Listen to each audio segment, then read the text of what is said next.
Good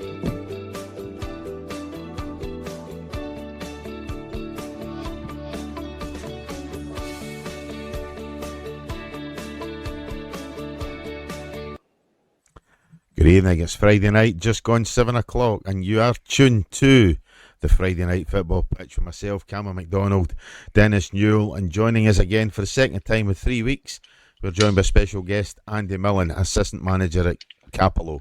How we doing, Andy? How we doing, Dennis? Fine, thanks, Cameron. How's yourself? Yeah, I'm fine. You, Andy? Cammy? Yes, Dennis. Everything's fine.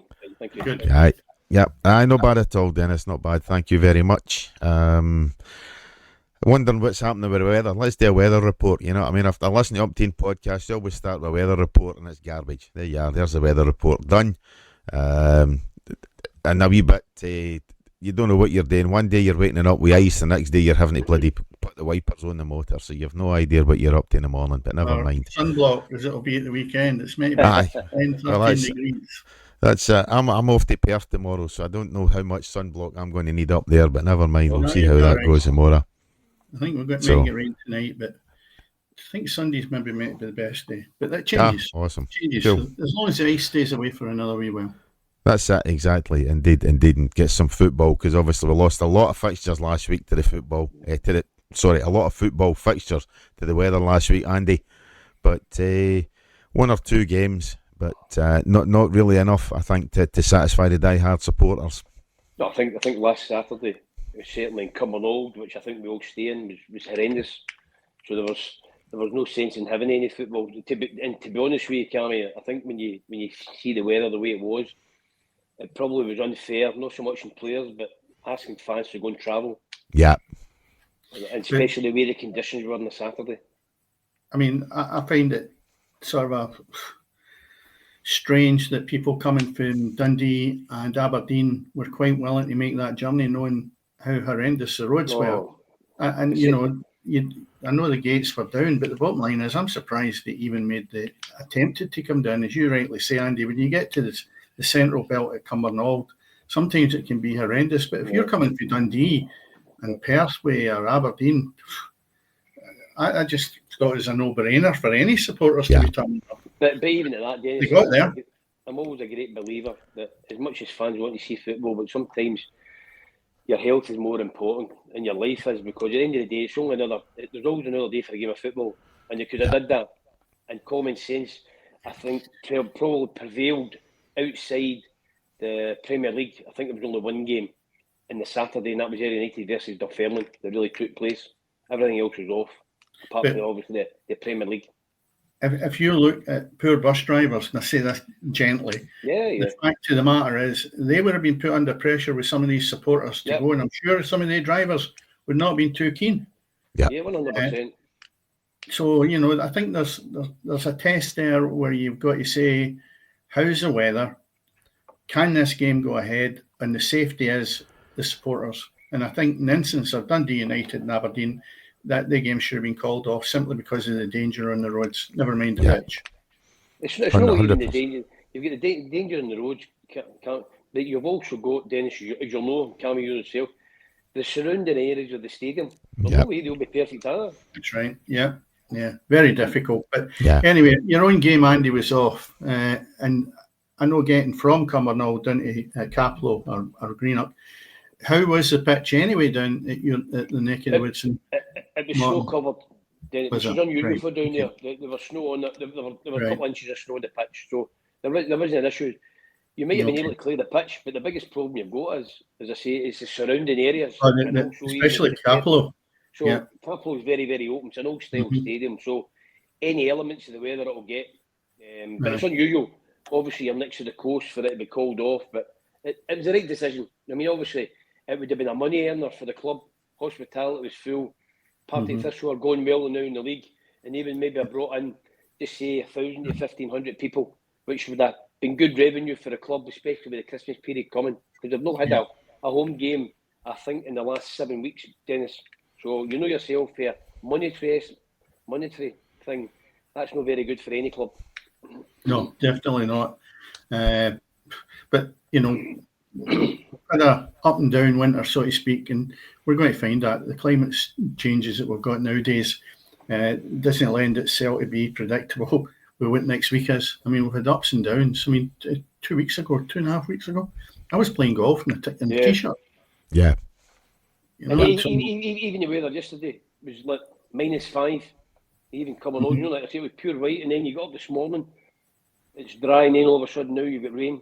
So I think about plenty of football tomorrow, which is obviously mostly cup ties out with the Premier League.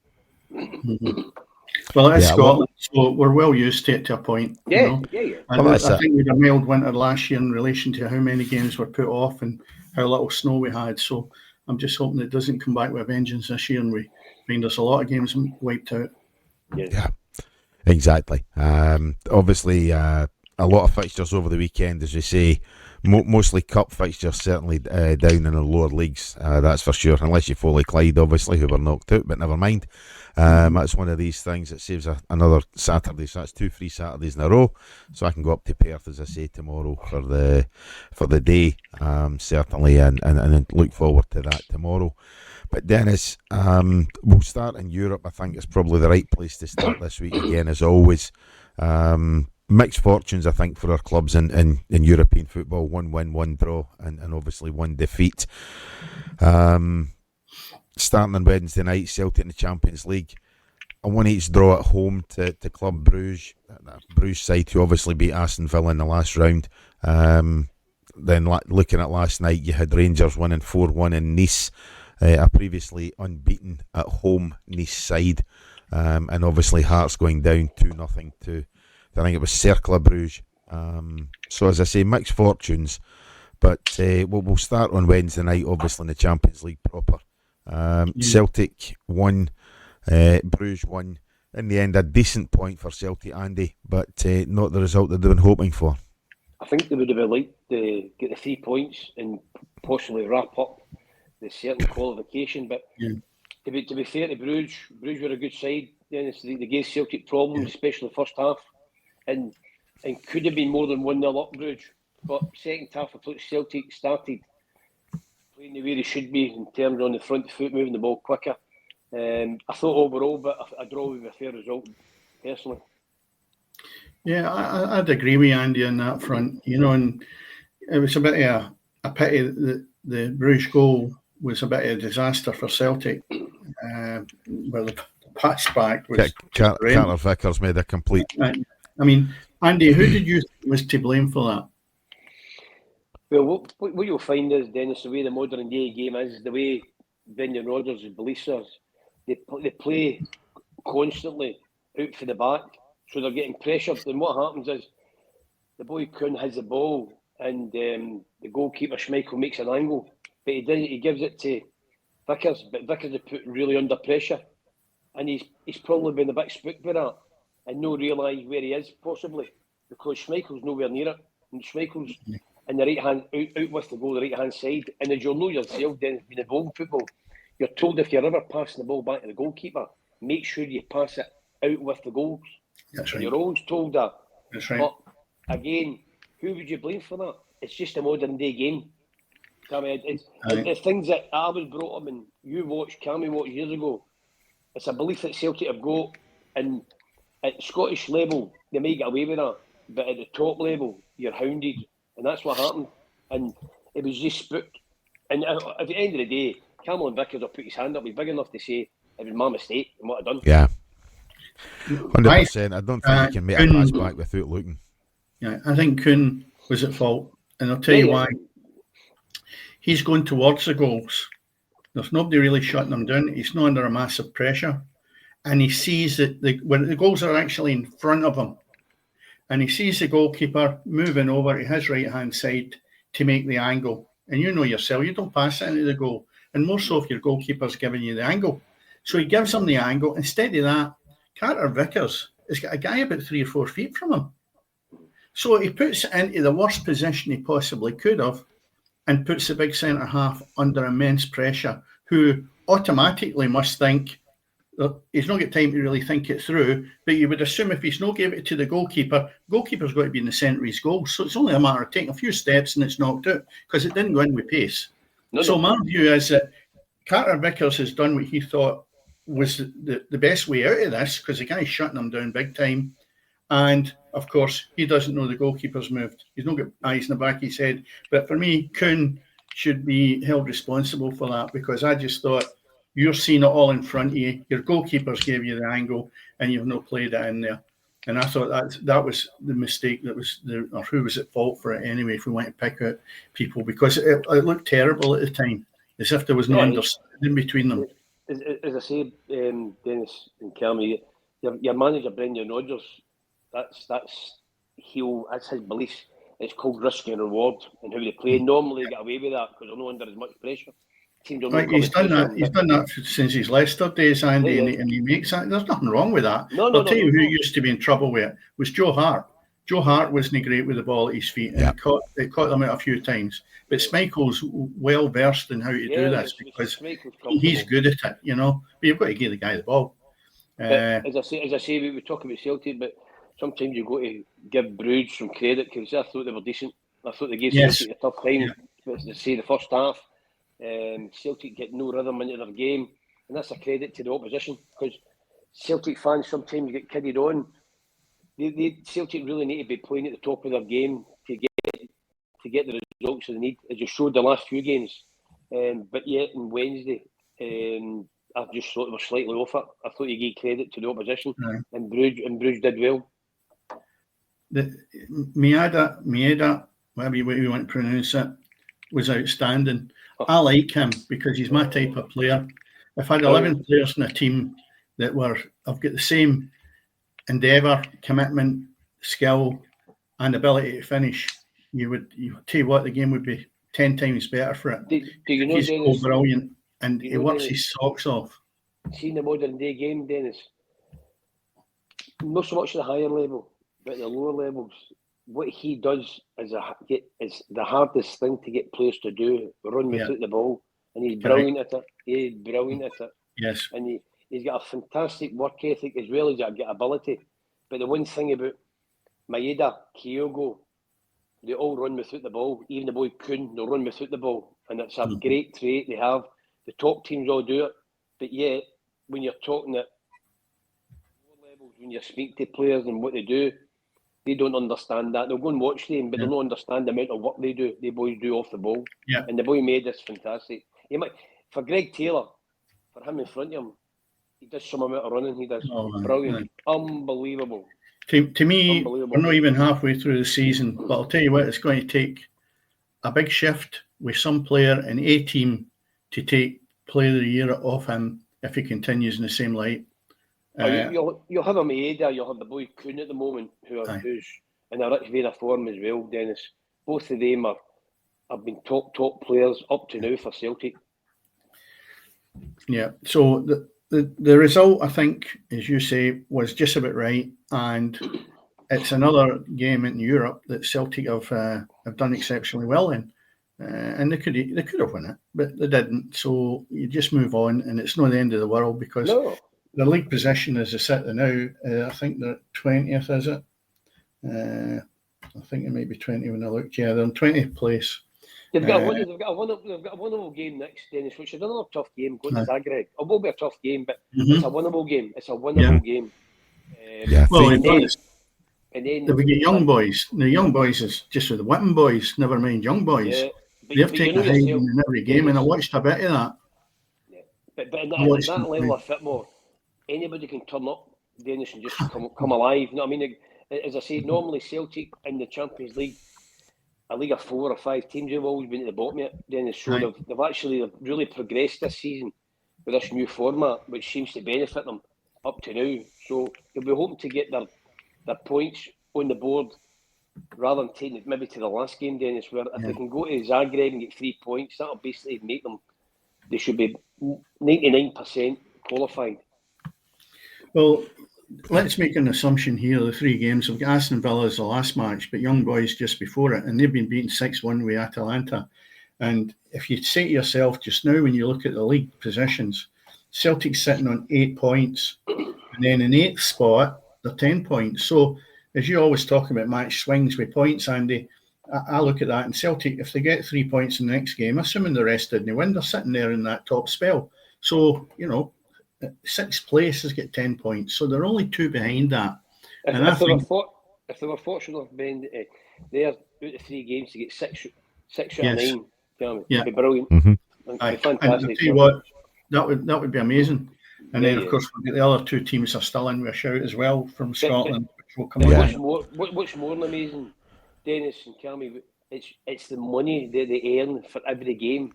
It's frightening. It's absolutely frightening when you look at. I think in Wednesday I read something like £350,000 they get for drawing a game. It's crazy. For one draw. That's what I'm saying. Cammy, the money, the gap now between getting to the Champions League and just say we're talking shit the Rangers at the moment, is the gulf's getting bigger and bigger all the time. Yeah. The money's massive. And this is where Rangers need that money. 100%, Cammy. They're not there at the top table just now.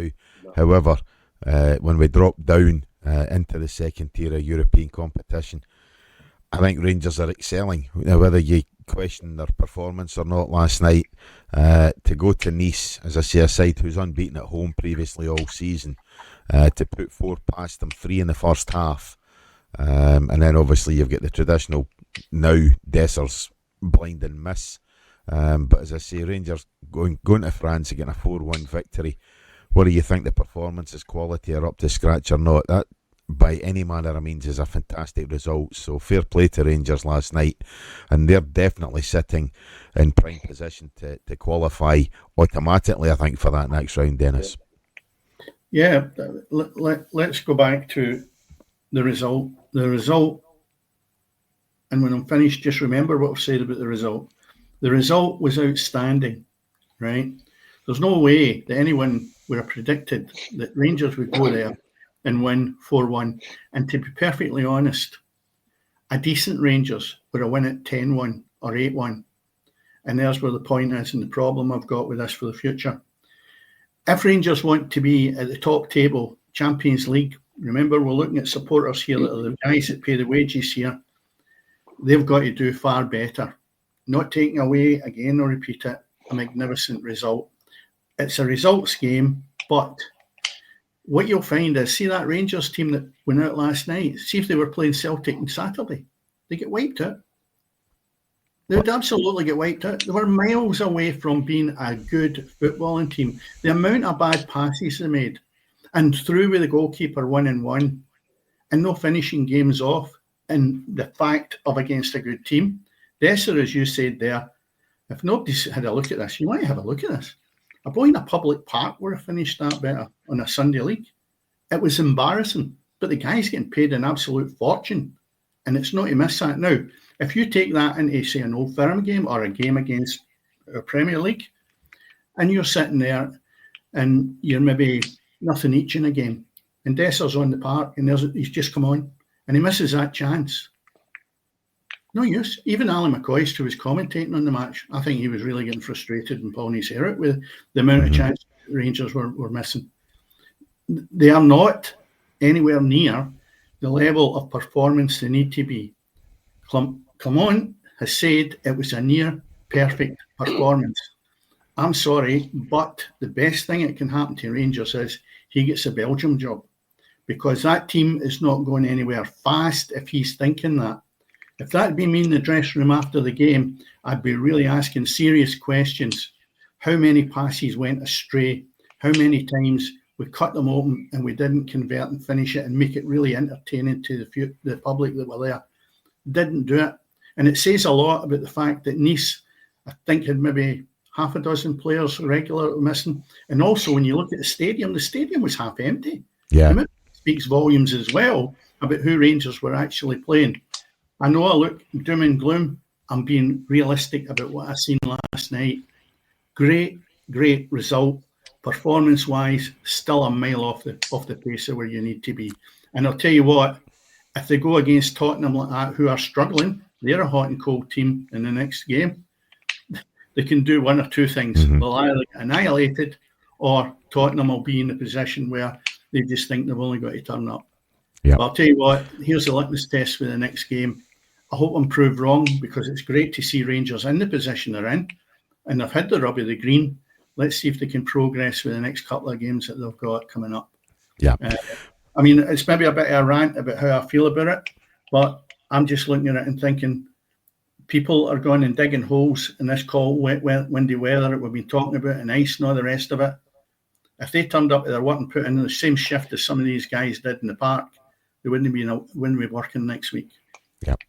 But that said, Andy, the result is far more important than what the performance is. And as I say, going to France and getting a 4-1 victory by any manner of means is still a fantastic result. And it serves Rangers well to get them close to that next round. Certainly, okay, they've got Spurs, they've got Manchester United coming up in future games, but they're sat there in 8th place just now on 10 points, level with Spurs, I think, who are below them. But I mean, there's Ajax above them. There's Lazio. There's a Ferencváros. You know, there's a Galatasaray. There's a lot of quality sides. Yeah, above I'm just Rangers looking at there. it now, Cammy. The ones that are actually below, you know, they're sitting there in the qualifying position and now with equal 10 points. And I'm thinking, who could actually, if they didn't win the next couple of games, who could actually overtake them? I mean, let's be serious about it. They're still in the playoff position. Absolutely, Yeah. no question of doubt. And I don't think they'll lose that. But they're in an absolute brilliant position to be automatic. Yeah. Considering, Cammy, just what happened to him at the weekend, getting the point against Dundee United, where everybody was hounding them, hounding the players, hounding the manager, and then for some unknown reason, they're able to go to Europe on a Thursday night, and whatever way you want to butter up, it's a great result away from home. And all it does is puts a wee bit water in the fire, calms it down a wee bit, and then you've got to go on Sunday, go up to Perth and hope and get 3 points there, and that'll calm it down again.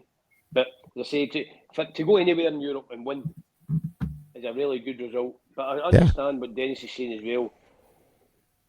Getting the results is the most important thing, but eventually you need performances to get consistency. Yeah, 100%. The thing is, Andy, and I'm not going to harp on about it because it was such a good result. That team of Nice and that performance would have struggled against the lowland league teams now. I really believe that last night. I don't know, Dennis, if maybe they were either disrespectful to Rangers or they didn't play the full time. I know. But the bottom line is, Rangers can only play with what's in front of them, and they did that. And they did that. So that possibly might give Rangers a bit more confidence, because certainly in the Saturday they were low on Saturday. Yeah. Oh, hang on a wee minute. That's a ball just went winging by my window. I wonder if that's the one that Lawrence Shankland hit for a penalty there. You know what I mean? It's just went whizzing by my window there just now. And on that subject, Hearts obviously went to Belgium. And a shocking result there, certainly, and 2-0 defeat to Cercle Bruges. And as we say, Lawrence Shankland missed an absolute belter of a penalty, unfortunately, guys. Yeah, I watched it, and I actually thought to myself, Hearts have nothing up front, and you can't give the captain arms band to a player that has got no desire, in my eyes, to take his self to the next level or lift players. His shoulders are down. He looks as if he's lacking confidence. And do you know who's going to get him out of that? Himself. Yeah. There's nobody else on this planet that's going to get Lawrence Shankland to score goals other than himself. Because I think he's had every ounce of support in relation to be playing every week. I don't think they are giving him absolutely brilliant quality in the box. But it does get service, and a good striker should be on his toes thinking, I need to be sharper here. I don't think he's got that. I would take the armband off him, and I would give it probably Craig Gordon and see and I'm never a big fan of giving the goalkeeper the captain's role, but the wealth of experience he's got for talking to players, etc., far exceeds a guy who's off form. Don't know if he'll ever recover from it, because the more he gets into this deep hole, the worse it's going to get. And before you know where you are, and you've seen players like this before, Andy, you've played with them.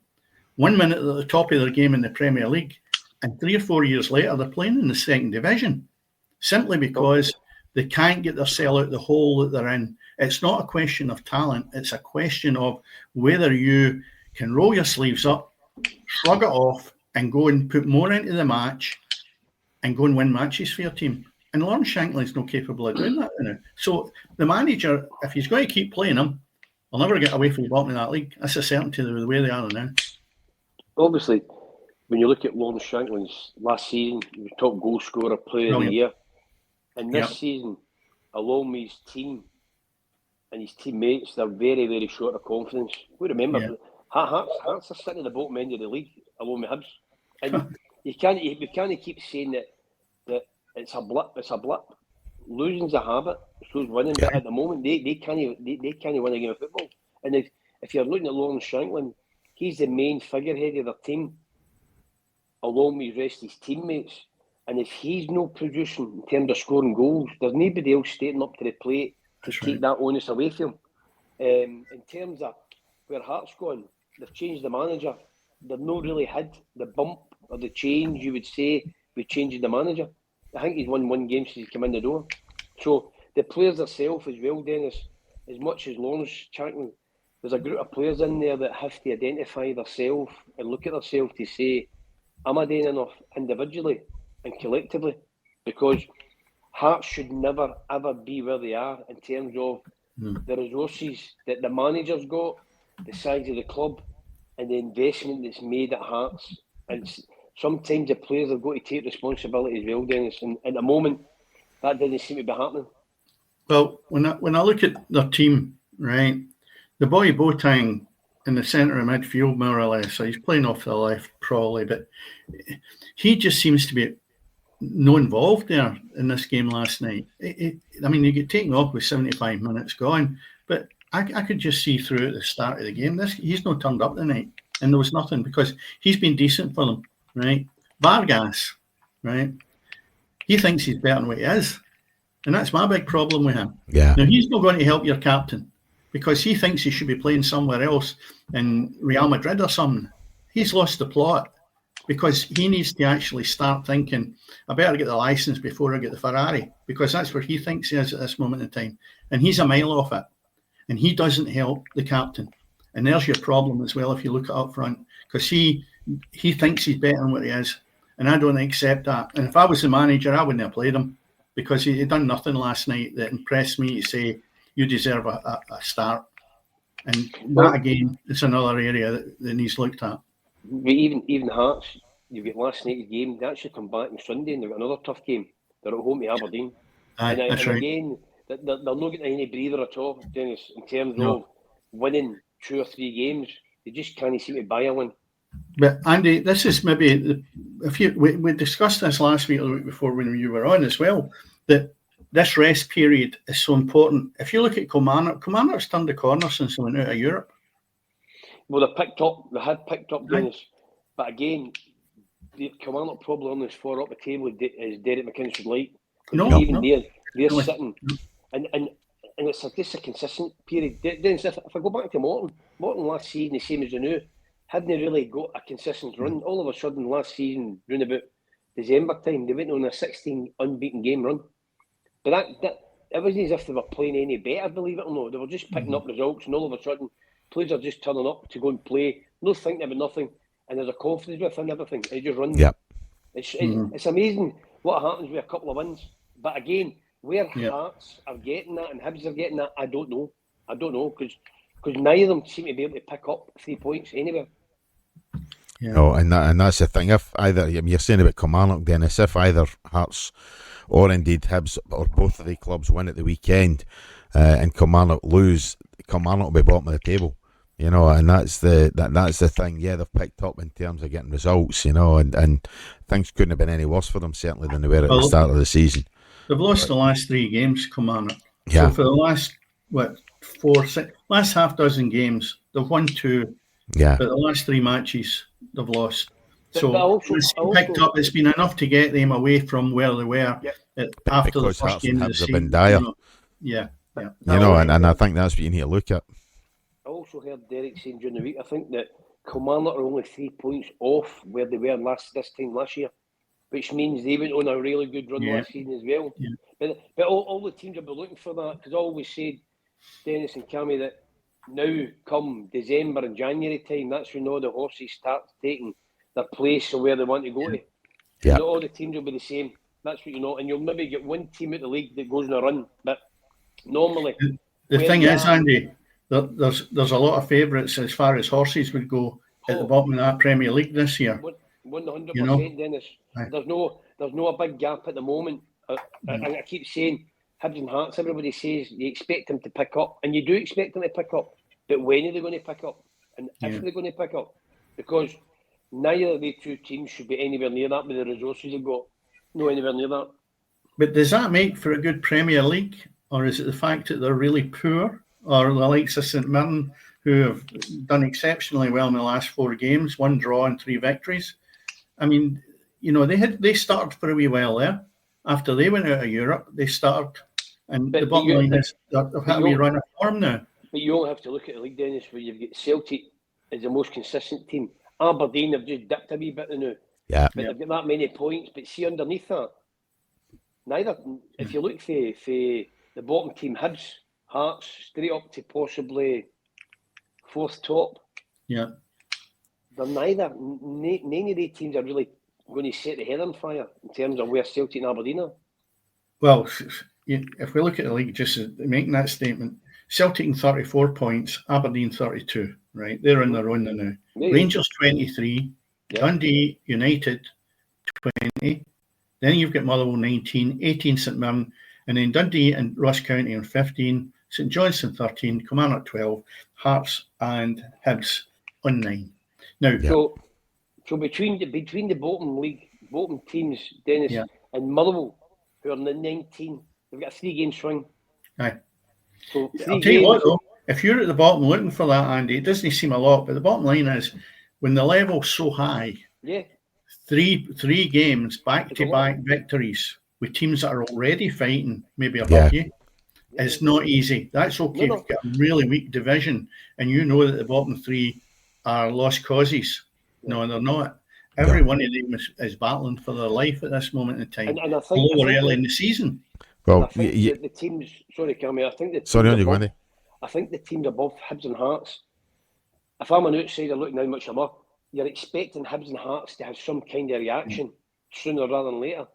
But the other teams above that, I'll maybe feel that they're going to come good sometime. Now, they might know, but you would expect Hibs and Hearts to pick up somewhere. So your likes of Kilmarnock, Dundee's, your Motherwell's, really teams in that middle area know that they have to pick up the points they know, so that when you have that dip, that gap can't get instantly closed. Yeah. Well, again, will they pick up? I don't know. You're saying about that 3-game swing, Andy. Between the two of them, Hearts and Hibs, they've got 3 wins all season out of 28 games. You know, and to get that 3-game swing, you're talking about almost having to put like it's a promotion or championship for them. You know, to get that 3-game swing right away, and that's just not something that's going to happen. And the longer this goes on, the more isolated they're going to be at the bottom. What do you do if you're Ross County and St Johnstone and you're sitting just now in 8th and 9th spot and you're thinking, we're doing really well, when you've got Hibs and Hearts sitting below you? I'll tell you what, it's not comfort zone. I think there'll be a realism at St Johnstone. I think there'll be a realism at Ross County of where they'll be in the league between now and the end of the season. I might be wrong in this, but they'll be in the bottom half. But they'll certainly, nobody expects Hearts and Hibs to be where they are now. Again, will they pick up? You would think they'll pick up, but they might not, because as the games start whittling down and they're no still winning games, it's a major problem, Dennis. I mean, Hibs can't buy a win. Even when they're in front, they can't hold on to the lead. Well, if you look at the fixtures and we look at these points at this moment in time, there's a right battle on its own. Dundee United have got St Mirren. Now, that's no life-threatening in relation to relegation, but if Dundee United win that, they are sitting up there beside Rangers. If St Mirren win it, they've leapfrogged Motherwell if Motherwell don't get a result against Hibs. And then Hibs has got the lifeline because they're at Fir Park and Hibs have got to go there and try and get something out of it. After a really, really entertaining match, I would say, against Aberdeen on Tuesday night. I don't know if anybody caught it. But, caught the highlights. Yeah, I watched a good bit of it. And Hibs were better. They really were better. And Aberdeen, still decent. And that Dukes for me up front does a right good job. Not everybody's cup of tea, but I like him. And Aberdeen the have still problem Hibs have got. they've The got a problem good Hibs have. tank. Sorry, on you go, Dennis. On you go. No, I'm saying Aberdeen's got a good bit in their tank. Yeah. And I think they'll take a lot of shifting to get away from that second spot. The one thing, Dennis, to be fair to the Aberdeen manager and the Aberdeen team, his subs make an impact when they come on. Yes. Anytime he made changes, you always make an impact, and that's a sign of a decent squad. When your substitutes can come on, and people maybe don't understand this, but as a manager or a coach, the starting 10, I don't include the goalie, the starting 10 outfield players, you don't concern yourself about them. They're fine, they're happy. But the ones that aren't playing, they're disappointment. You can understand it, but they're the most important people. They don't understand that sometimes, because when they come on, they can make a huge contribution to the game, and that's what Aberdeen have got up to now. If you're sitting there potentially challenging Celtic or to try and stay ahead of Rangers, when you've got players that you're saying really are not too happy because they're on the bench, when you've got the luxury of some matches and you think, right, okay, I can throw him on, whereas if the game's really tight, you might be a wee bit reluctant. Aberdeen can do that. They've got the luxury because, one, they have the confidence in them, and secondly, they're getting a bit of game time. It's different if you're maybe at another team and the results really tight, and you don't get the luxury because what your bench is telling you, I don't really want to risk it here when we're looking not too bad. We're sitting here at one each. Do I go for the jugular and I put Tommy on? But Tommy, by the way, it's really just as a sentimental touch I'm sticking on here. It's nothing to do with winning the game.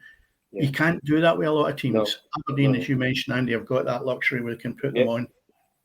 Yeah, no, as I say, the Aberdeen manager's certainly done that since the start of the season, Dennis. And as you rightly say, Cammy, you're talking about Hibs. Hibs just can't seem to buy a win either. They've been in, I think, the last 4 or 5 games, they've always been in positions where they've got something, whether it be a win or whether it be a point, and either don't win the game, they draw the game, or they don't draw the game, they lose the game. And that's a major concern for them.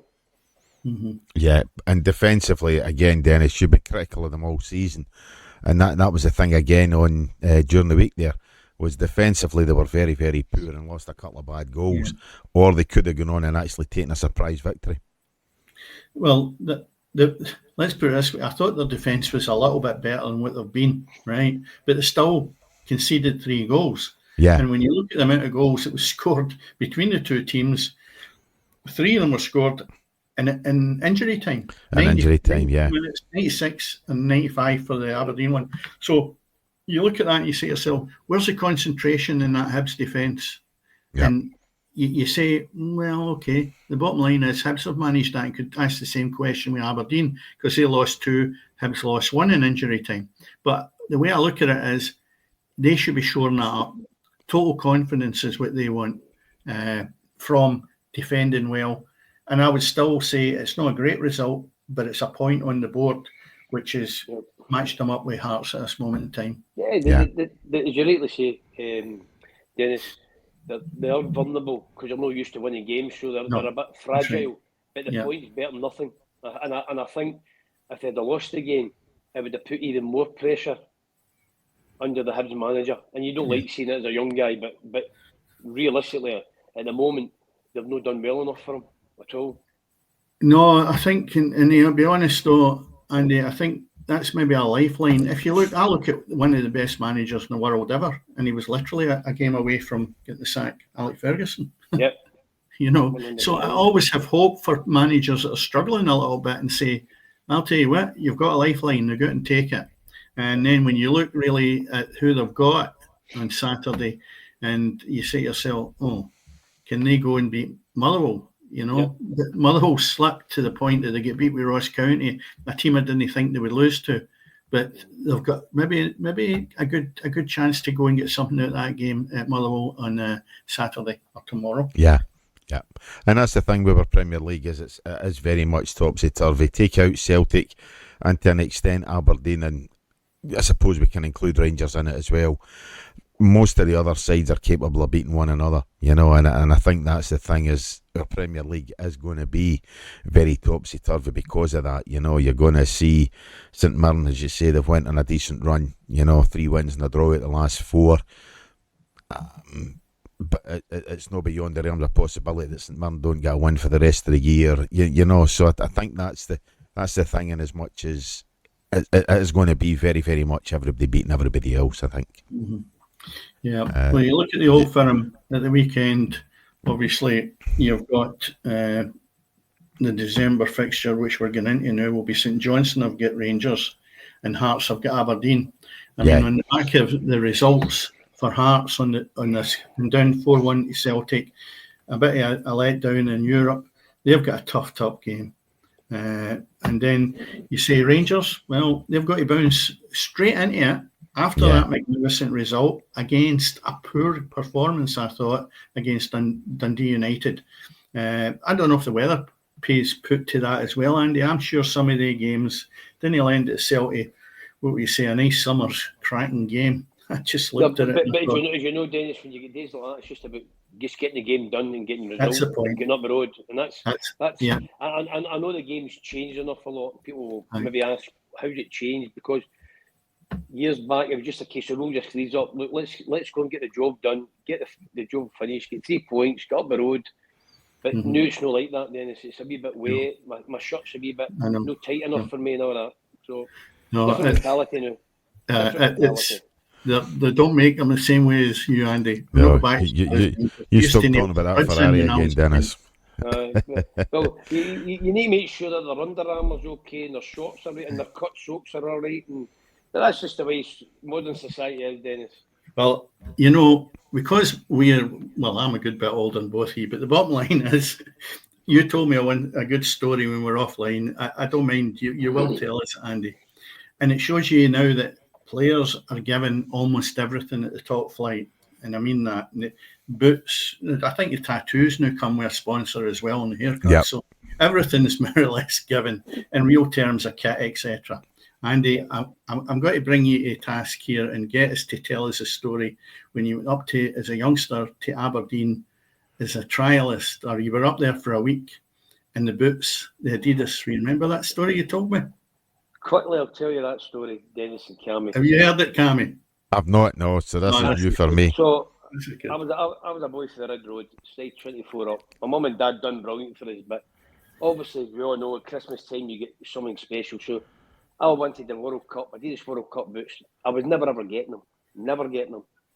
So, I went up to Aberdeen, I think it was 16 and a half, went up, Alex Ferguson, the manager, Teddy Scott, picked me up, went up there for 2 weeks. So, never took me on, fine. The last day I was coming away in the boot room, which is still the same there as it is now, the bin. And in the bin was a couple of old pair of World Cup boots. So I get thinking, I says to Teddy Scott, do you mind if I cut the tongues off for them? He went, aye, what for, son? I says, because I'm going to take them home. I'm going to take them to the cobblers that used to be in Springburn. I'm going to get them to sew this tongue on so people would think I had a pair of World Cup boots. And that was my claim to fame then, Dennis. So, brilliant. That was brilliant. I couldn't afford them, but people could maybe think I had them, but I never had them. Brilliant story, though. But that was reality back then.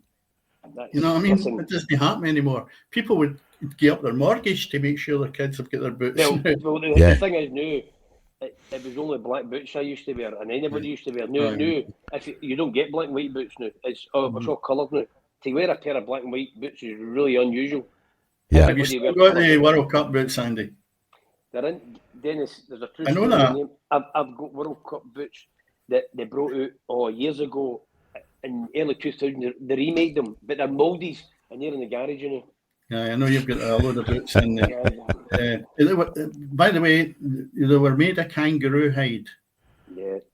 Absolutely magnificent pair of boots, Cammy. They were so lightweight as well. Considering what was around at the time. As I say, my mum, brilliant. They done brilliant for me, but I could never ever get the top of the range World Cup boots, and that's my only way I got them. Brilliant. The tongues. The tongues. Sorry about that story. No, that's a great story, Andy. I love it. I've told a few people that, by the way, mate, so don't worry about it. By the way, it is true. I know. Yeah.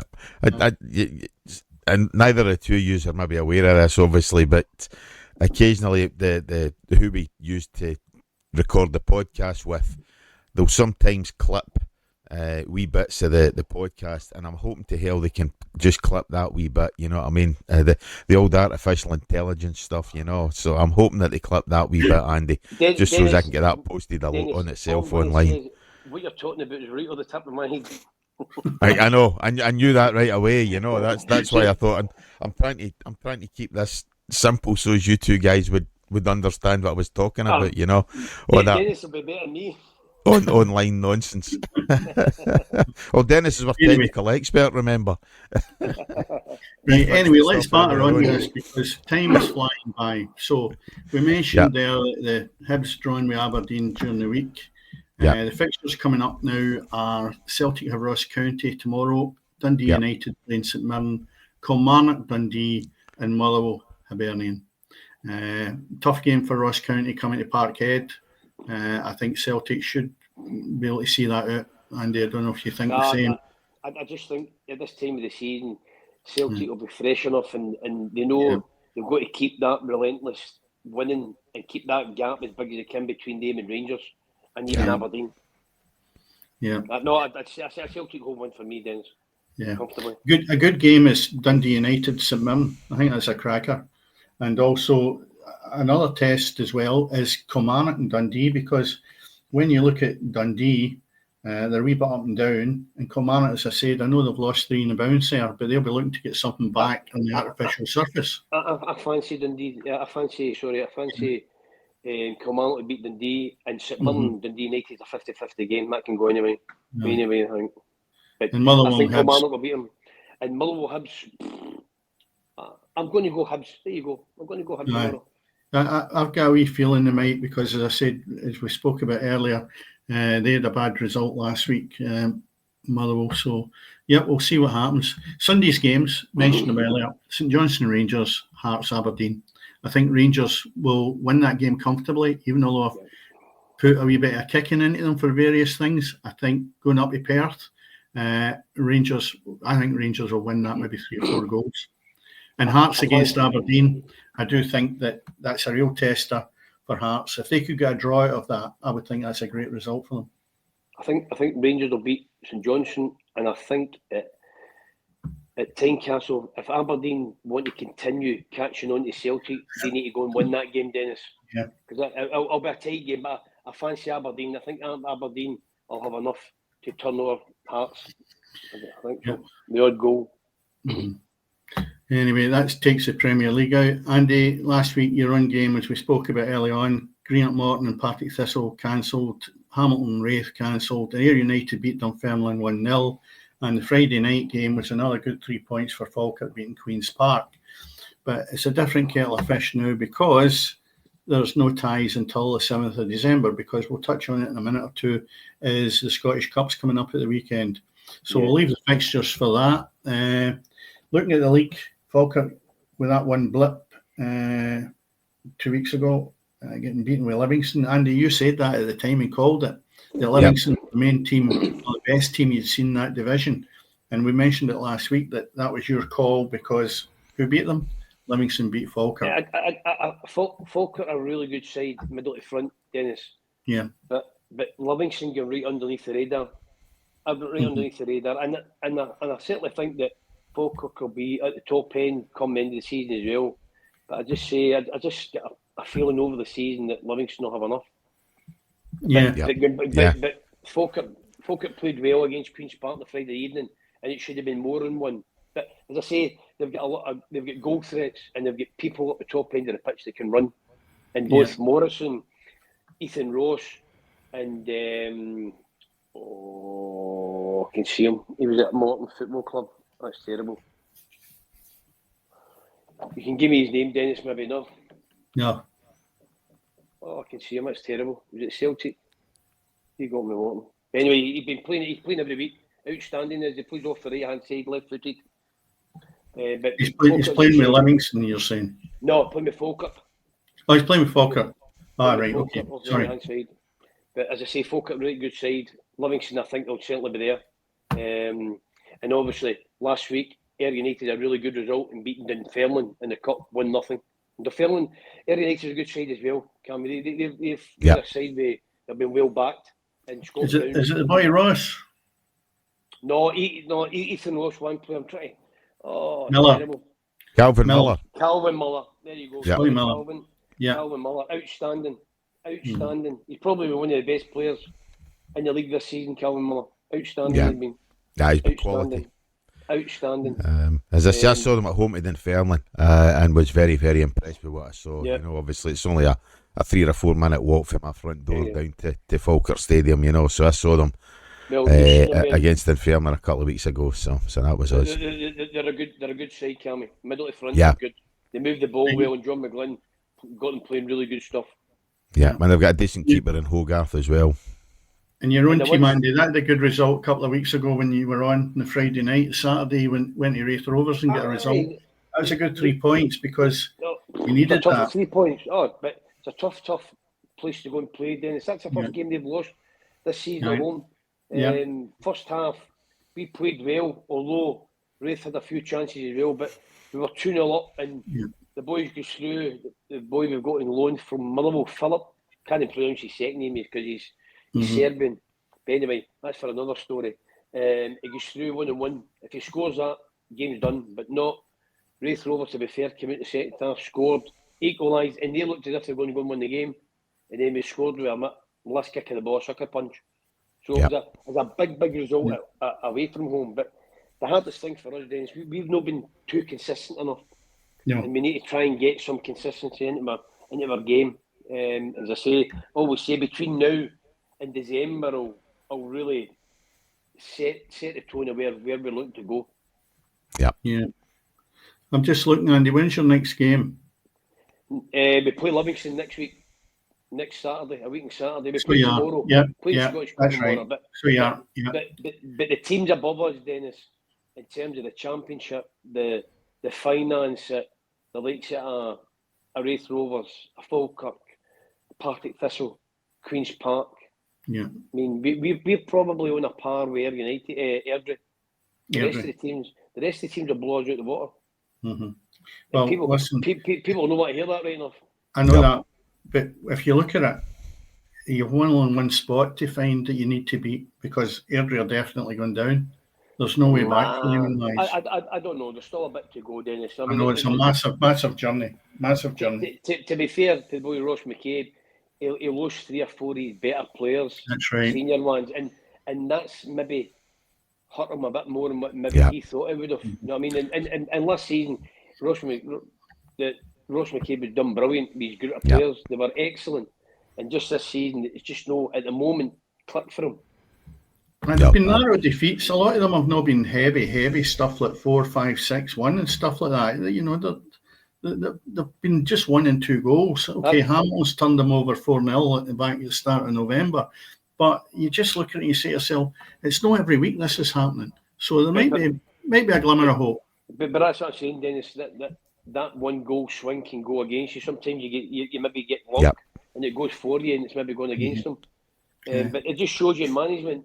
Last year they were talking about the boy Ross McCabe going here, there and everywhere. And at the moment, nobody's talking about him. And that's how quick football can change. I think the thing is he's pretty much secured in the job. I mean, I think they're talking about giving him a new contract and things like that for next season, which fair credit to the Airdrie board. They're obviously aware of the circumstances that he's operating under.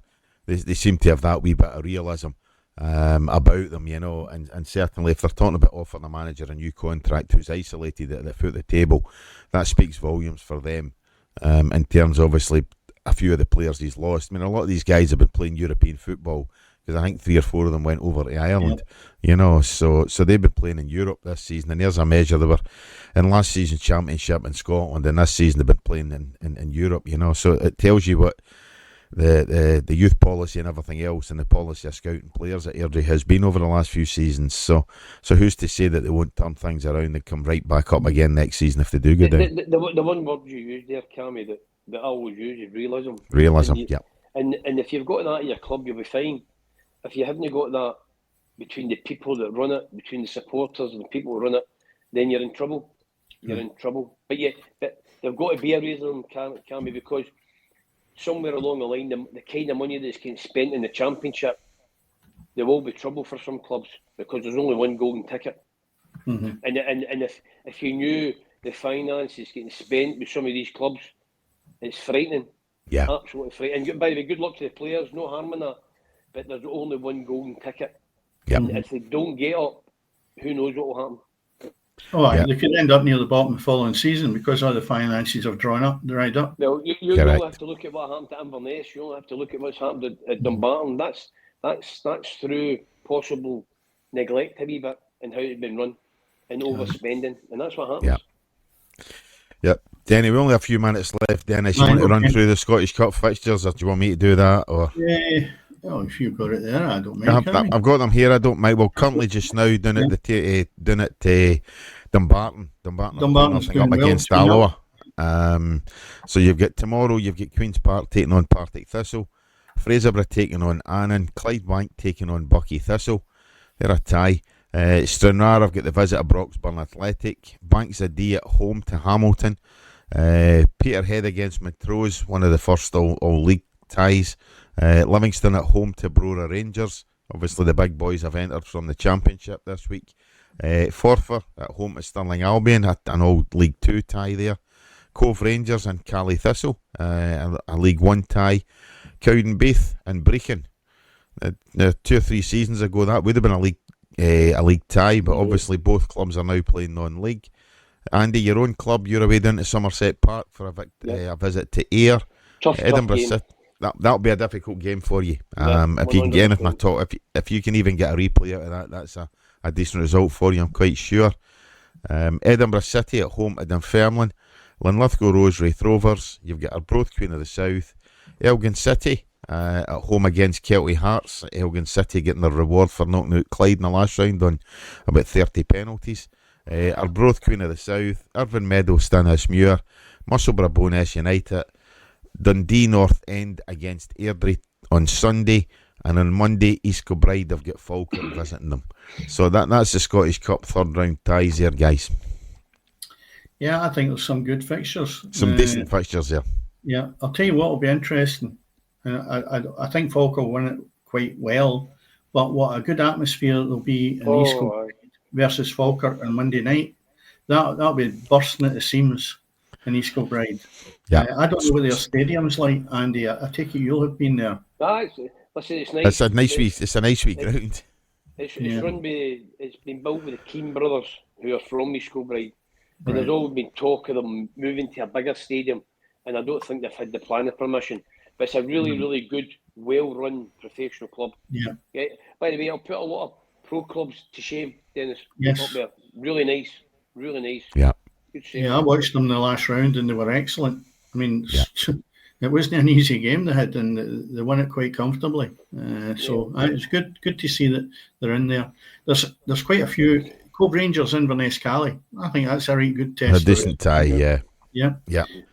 Just looking through some more. And as we say, Andy, your own club going into Somerset Park. That's a good tie for you guys. Well, there's 2 good ties, Cammy. You've got in your league. You've got Queen's Park at home to Partick Thistle, and you've got Ayr United at home to Morton. So, unfortunately, 2 clubs out the Championship are going out right away, which is a sore one because just like Morton have had over the last year, they've had Celtic away in the Scottish Cup last January or February, and then they had Rangers away in last August.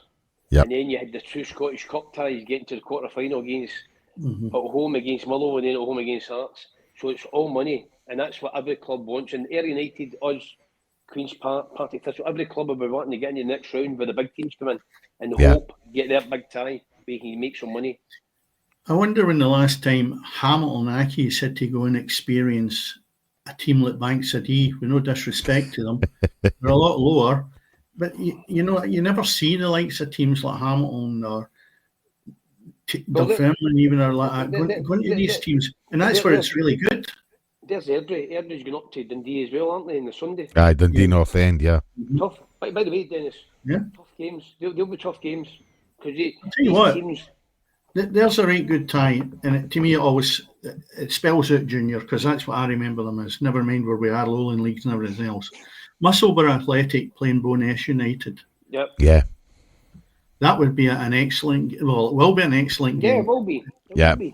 And as you say, again, as a juniors, that'd have been a cracking tie. That's right. Yeah. And Even the Scottish Cup Junior, it would have been a great tie. Yeah. The bonus for both the teams is getting in the next round with a possibility of playing a Premier League team. You know, there could be a banana skin as well. Lithgow Rose playing Wraith Rovers. I think Wraith Rovers will be all right, Dennis. You know what I mean? I know that, but I'll tell you what. They'll be a bit physical. Well, They'll be too physical. Well, you'll know that, Andy, but I'm still thinking to myself, it won't be an easy task to go to Linlithgow and try and win that easily. Yeah, I think Wraith will be fine. I mean, they'll be all right. Well, you've seen them firsthand, so you'll obviously have a better insight. Any other ones, Andy, that jump out at you? No, as I say, just your Airdrie away. It'll be a difficult game, and as I say, Queen's Park, Western Partick Thistle. That's the games that Queen's Park, Partick Thistle will be tight, really, really tight, and I expect your game to be tight as well. Yeah, a couple of decent ties there. Yeah, Bucky Thistle going down to Clydebank. Obviously, Clydebank, that's right, as a junior club now, are starting to make a wee bit of a resurgence there, and I'm quite intrigued by the Cowdenbeath-Brechin game as well. You know, obviously a couple of former league clubs. It's only the last 3 or 4 seasons both clubs have dropped out of the league. So that's another interesting game, I think, for myself. Yeah. So I look at them all, and it's the romance of the cup. That every single one of the games adds that little bit more to a Saturday afternoon, because, well, I know for a fact how I always viewed the Scottish Cup. Never did I take a team or play in a team that would either go and win it. But I'll tell you what, the preparation and everything that went with it, probably more than anything else for the whole season, because it's a major, major thing to try and progress in the Scottish Cup. Yeah. And I'm just wondering, Dennis, you're talking about that. You mentioned them earlier on there, the wee parting shot there, as you did Andy's thing about his football boots, is obviously how many folk listening to us tonight would realise the connection between yourself and Sir Alex Ferguson. Talking about the romance of the cup and things like that. Aye, you. No, I know Andy. Aye, but I'm saying, how many folk listening tonight would realise that you and Sir Alex have both got a connection? Yeah. There you are. In We're terms, old. obviously, Other than the fact you're old, yeah, and that's the fact that obviously you know, Of course I do, but I'm not telling anybody the answer. Do we put that as a quiz question for next week? Correct. No, it's not a hard one. It's definitely not a hard one. You don't need to look much into it, you know. But there we are. It is what it is. But on that note, guys, as I say, anybody else who does want to add anything in the YouTube comments, will come up with a wee prize for you if you get the answer right. But it's not a very difficult one, but that's what it is. But I think we've done enough tonight, guys. That's us. We're just over the hour mark, so we're starting to get it condensed. We're getting good at this, Dennis, getting closer to the hour. So that's us done for tonight. If you're going to a game tomorrow, certainly enjoy yourself. I hope you get a decent feast of football tomorrow. And just remember, it is always happening on the pitch. Just like, subscribe, comment, follow us on YouTube, and we'll catch you again, same time, same place, next week. Good night. Good night. Good night, Cammy, and all the best in the cup tonight tomorrow, Andy. Thanks, Dennis. Good night. Good night.